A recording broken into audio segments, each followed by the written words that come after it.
एक ऐसा कैदी जिसे फांसी की सजा सुनाई गई थी। जब उससे उसकी आखिरी ख्वाहिश पूछी गई तो उसने कहा, मैं अपनी आखिरी रात एक कुंवारी लड़की के साथ गुजारना चाहता हूँ। मेरी आखिरी ख्वाहिश ये है कि मुझे एक रात के लिए कुंवारी लड़की दी जाए। यह सुनकर सब हैरान रह गए। फिर एक बहादुर पुलिस वाली जो खुद भी कुंवारी थी, उस कैदी की आखिरी ख्वाहिश पूरी करने के लिए तैयार हो गई। मगर उस रात ऐसा क्या हुआ कि पूरी जेल उसकी चीखें सुनती रही। यह जानने के लिए कहानी को आखिर तक जरूर सुनिए। मेरा नाम आलिया हसन है और मैं 40 साल की एक महिला इंस्पेक्टर हूँ। मेरी यह 40 साल की जिंदगी अदालतों, थानों और जेल की दीवारों के बीच ही गुजरी है। मैंने बहुत से अपराधियों को आते जाते देखा। कुछ मासूम लगते थे, कुछ निर्दयी, मगर यहाँ एक कैदी ऐसा था जिसने मेरे दिल को अजीब कशमकश में डाल दिया था। कैदी नंबर 917। वह कोई आम कैदी नहीं लगता था। उसकी आंखों में एक अजीब सी गहराई थी, जैसे किसी दूर की दुनिया में खोया हुआ हो। मैं न उसे पूरी तरह मासूम कह सकती थी और न ही धूर्त। बस जब भी मैं उसे देखती, ऐसा लगता जैसे वह किसी गहरी सोच में डूबा हुआ हो। उसके चेहरे पर रहस्यमय शांति थी, लेकिन वह शांति एक अनजानी उदासी में लिपटी हुई महसूस होती थी। मुझे जो चीज सबसे ज्यादा तकलीफ दे रही थी वह यह कि वह सिर्फ 19 साल का था। उसने अभी तक दुनिया को ठीक से देखा भी नहीं था और अब उसे हमेशा के लिए इस दुनिया से विदा होना था। वह बहुत कम बोलता था, जैसे उसके पास शब्द ही न हो, या शायद वह कहना ही नहीं चाहता था। कई बार मेरा दिल चाहता कि उससे पूछूं, आखिर तुमने ऐसा कौन सा अपराध किया जिसकी सजा मौत है? मगर उसके चेहरे पर इतनी मायूसी और बेबसी होती थी कि मेरे होंठ अपने आप सिल जाते।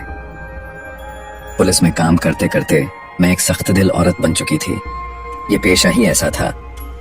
लेकिन 970 को देखकर मेरे दिल में एक नरमी सी महसूस होती, जैसे कोई सवाल अंदर ही अंदर जन्म ले रहा हो। मगर जेल के नियम सख्त थे और यहाँ कैदियों के साथ व्यक्तिगत संबंध बनाना या उनसे हमदर्दी जताना मना था। आज मुझे एक आदेश मिला था, 2 दिन बाद कैदी नंबर 917 को फांसी दी जाएगी। इस दौरान उसे आखिरी बार अपने माता पिता से मिलने की इजाजत दी जाएगी। यह आदेश पढ़कर मेरे दिल में एक अनजानी बेचैनी ने जन्म ले लिया। मेरा दिल बहुत बेचैन था। एक अजीब सी घबराहट थी जो खत्म होने का नाम नहीं ले रही थी। मैं जानती थी कि हर मौत की सजा पाए कैदी से उसकी आखिरी इच्छा जरूर पूछी जाती है। यह उसका आखिरी अधिकार था। चाहे वह अपना पसंदीदा खाना खाना चाहे, किसी से मिलना चाहे या कोई और इच्छा जाहिर करे, उसे पूरा करने की पूरी कोशिश की जाती थी। कैदी नंबर 973, जिसका नाम आदिल था, आज अपनी माँ से मिल रहा था। वह औरत अपने बेटे से लिपटकर रो रही थी, बार बार कह रही थी, बेटा, मुझे पूरा यकीन है कि अल्लाह तुझे इस सजा से बचा लेगा। ये शब्द मेरे कानों में गूंजने लगे। एक माँ की यह उम्मीद मेरे लिए अचंभित करने वाली थी। सजा सुना दी गई थी और जेल में कोई भी फैसला वापस नहीं लिया जाता था। फिर भी वह औरत पूरी उम्मीद से थी कि उसका बेटा निर्दोष है और कोई चमत्कार उसे बचा लेगा। आज ही मुझे आदेश मिला था कि मैं आदिल से उसकी आखिरी इच्छा पूछ लूं और उसे उसके घर वालों से मिलने का मौका दूं।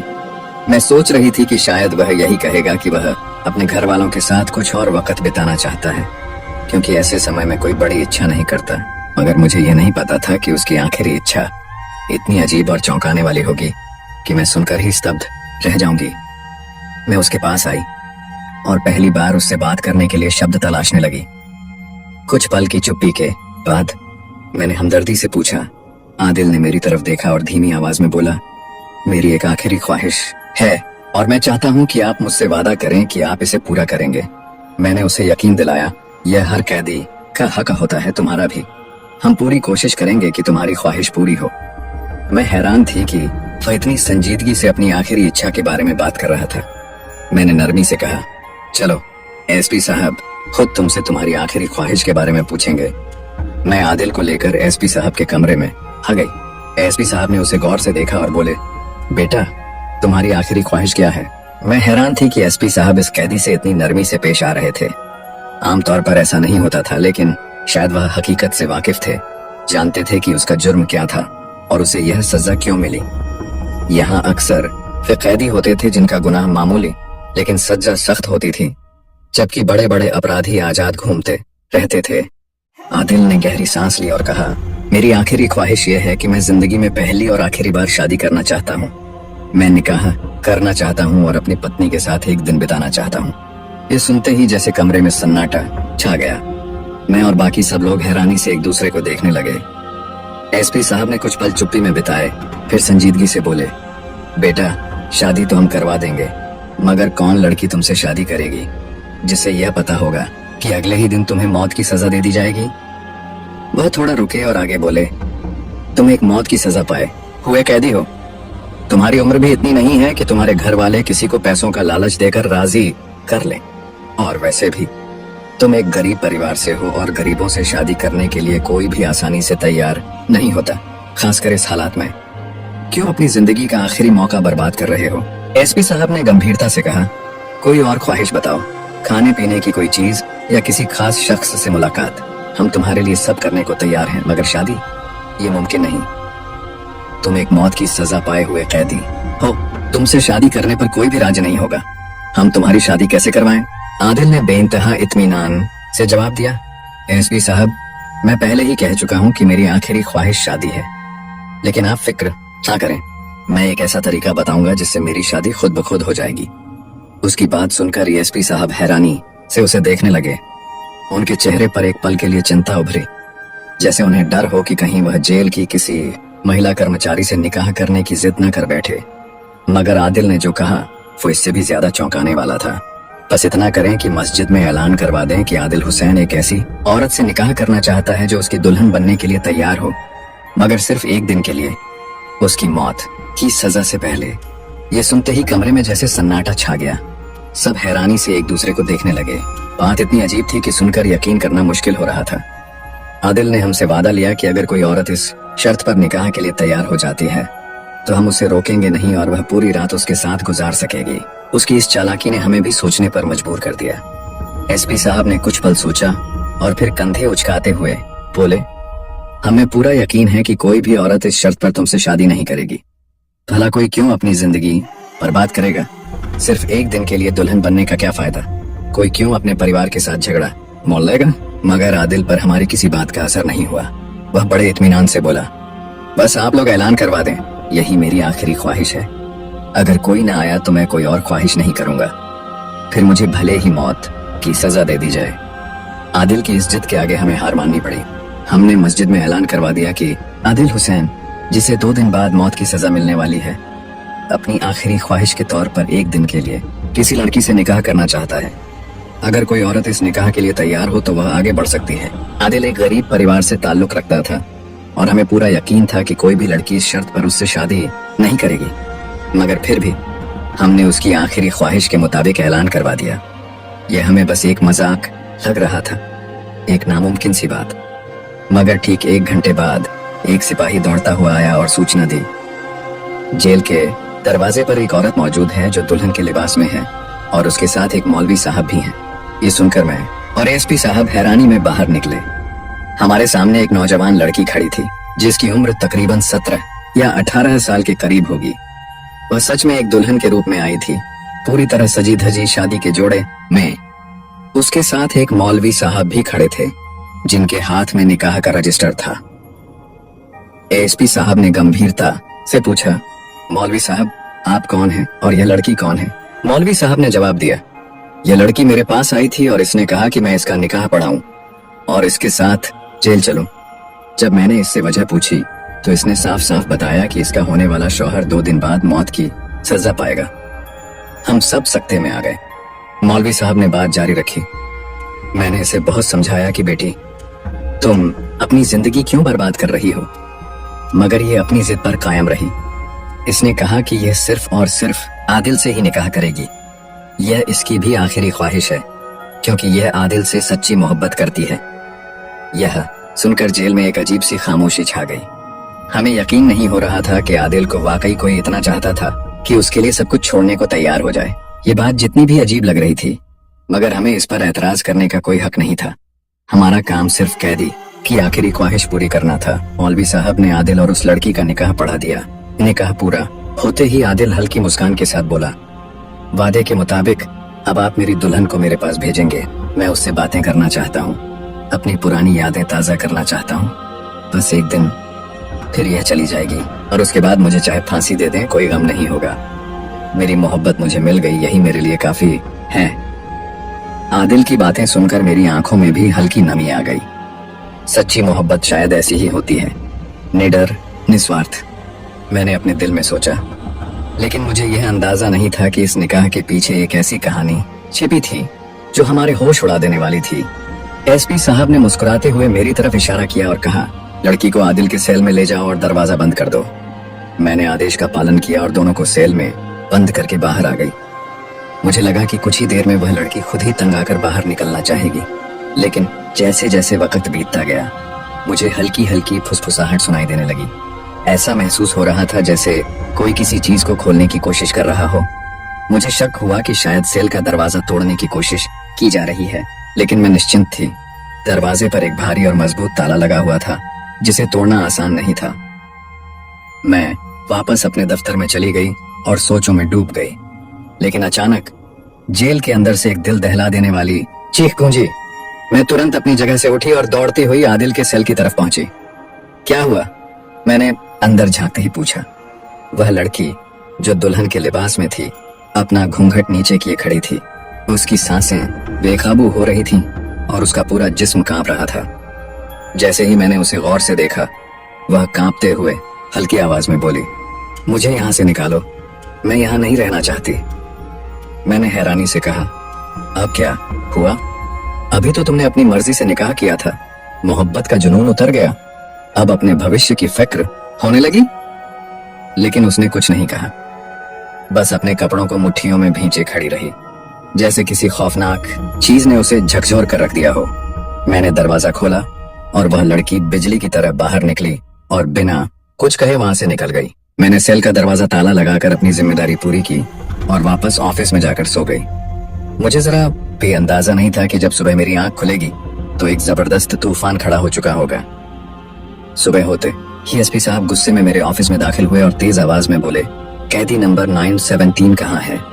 मैंने चौंक कर कहा, वो अपने सेल में होगा सर। लेकिन एसपी साहब का चेहरा सख्त हो चुका था। जाकर अच्छे से देखो, वो गरजे और मेरा दिल जोरों से धड़कने लगा। मैं तेजी से आदिल के सेल की तरफ दौड़ी। जैसे ही मैं वहां पहुंची, मैंने हमेशा की तरह आवाज लगाई, आदिल दरवाजे के पास आओ। लेकिन अंदर से कोई जवाब नहीं आया। मेरी पेशानी पर पसीना आ गया, दिल की धड़कन तेज हो गई। मैंने झरोखे से अंदर झांका और जो नजारा देखा उसने मेरे होश उड़ा दिए। सेल के अंदर एक आदमी मर्दाना कपड़ों में दीवार की तरफ मुंह किए पड़ा था। मेरी सांसें रुक गईं, हाथ कांपने लगे। मैंने फौरन सेल का दरवाजा खोला और उस शख्स को सीधा किया। यह देखकर मेरे पैरों तले जमीन खिसक गई। यह तो वही लड़की थी जो कल रात दुल्हन के लिबास में आदिल से निकाह करने आई थी। मेरी आंखें हैरानी से फटी की फटी रह गईं। मैं सदमे में खड़ी थी कि उसी वक्त एसपी साहब भी वहां पहुंच गए।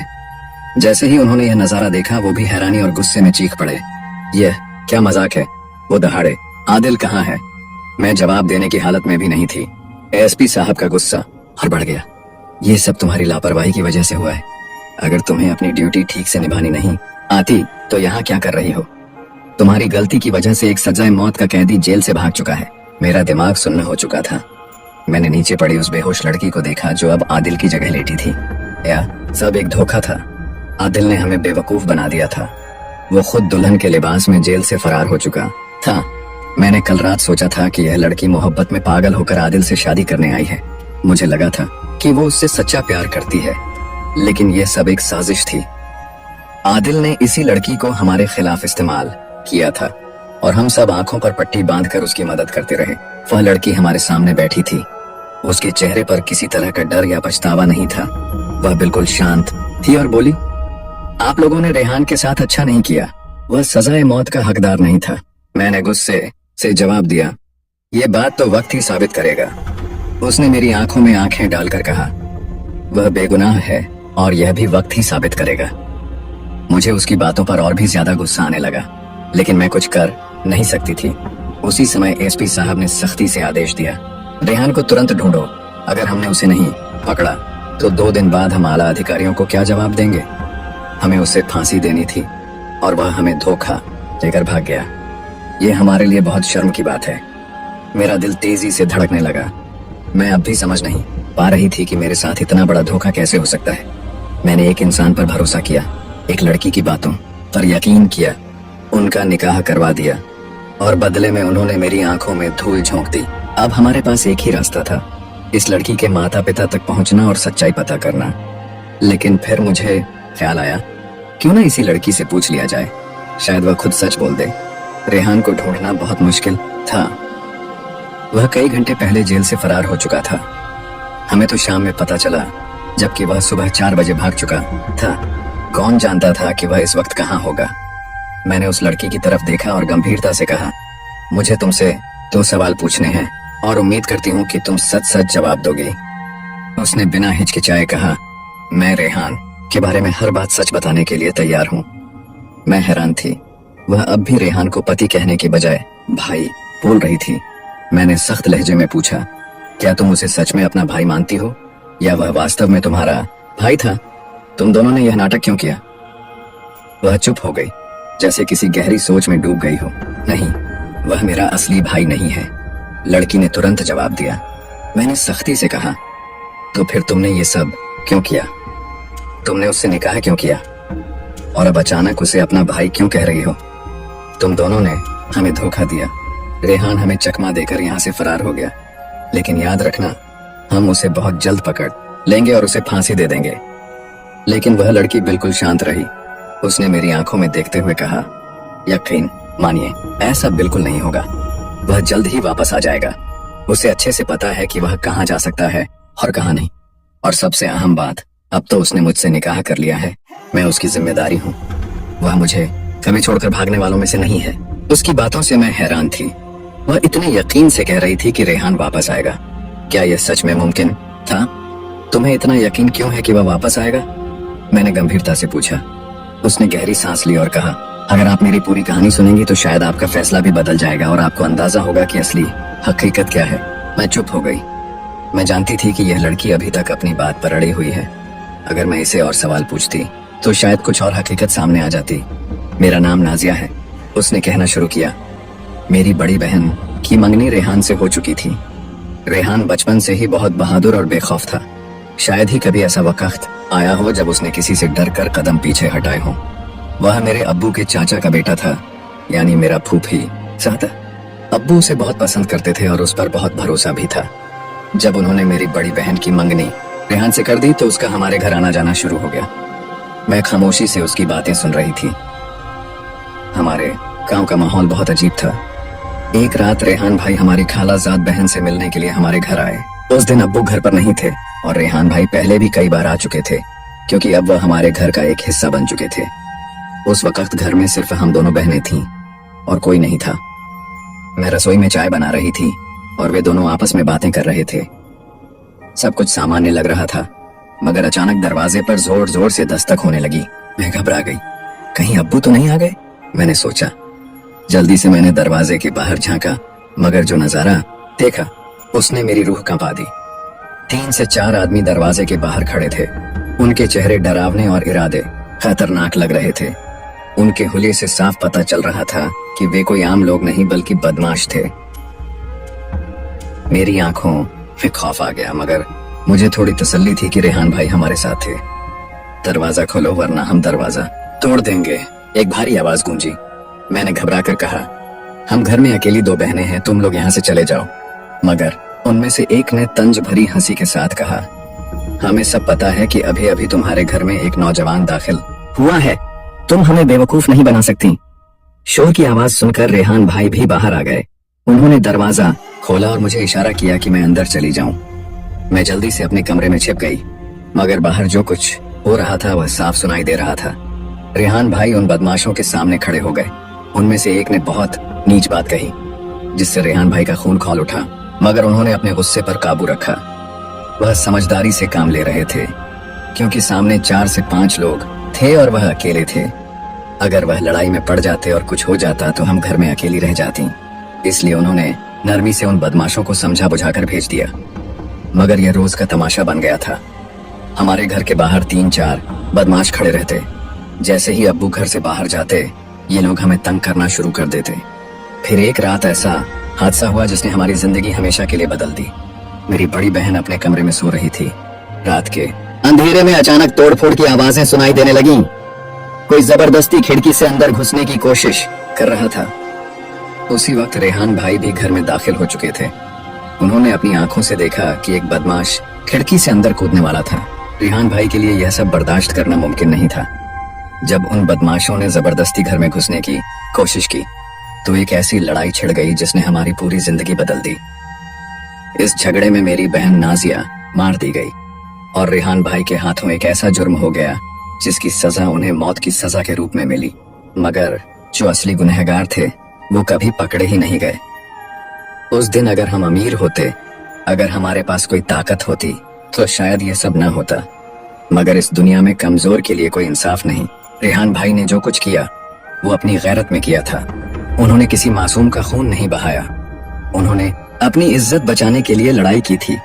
हकीकत में मुजरिम हम नहीं थे, नाजिया ने आंसुओं में डूबी आवाज में कहा, बल्कि वो लोग थे जो बेमतलब हमारी जिंदगी में जहर घोल रहे थे। हमारी इज्जत पर नजरें गाड़े बैठे थे। फिर उसने हैरान कर देने वाला खुलासा किया। रेहान भाई की माँ ने मुझे उसी मुलाकात के दौरान यह मंसूबा समझा दिया था। मैं सन्न रह गई। मेरी माँ ने भी मुझसे कहा था कि मैं अपनी दूसरी बेटी भी कुर्बान कर दूंगी मगर अपने बेटे को सजा नहीं दूंगी। नाजिया ने रोते हुए कहा, हमारे परिवार को रेहान की जितनी जरूरत थी उतनी मेरी नहीं। अगर मैं मर भी चाहती तो किसी को फर्क नहीं पड़ता, इसलिए उन्होंने मुझे भी कुर्बान कर दिया ताकि रेहान बच जाए। सब एक मंसूबा था। रेहान भाई रातों रात शहर के एक बड़े वकील से मिलने गए थे। वह वकील रेहान भाई का एहसानमंद था क्योंकि एक बार रेहान भाई ने उसकी जान बचाई थी। जब सबने उस वकील का साथ छोड़ दिया था तब रेहान भाई ने अपनी जान पर खेलकर बदमाशों से लड़ाई की थी और उसे अस्पताल पहुंचाया था। आज वही वकील एहसान चुकाने के लिए तैयार था। अदालत में केस चला और हकीकत सामने आई। साबित हो गया कि रेहान भाई बेगुनाह थे और उन्हें बाइज्जत बरी कर दिया गया। अगर रेहान भाई की जगह कोई और भी गैरतमंद शख्स होता तो शायद वह भी यही करता। अल्लाह ताला ने सच्चे प्यार और खलूस की लाज रखी, वरना इतने बड़े केस में किसी को बरी होते मैंने कभी नहीं देखा था। रेहान भाई की माँ ने जो कहा था वो सच हो गया। अल्लाह तुम्हें मौत की सजा नहीं होने देगा, तुम जल्द जेल से रिहा हो जाओगे। और वाकई ऐसा ही हुआ। यह वाकया आज भी मेरे जहन में ताजा है। जब भी मैं इसे याद करती हूँ मेरी रूह कांप जाती है।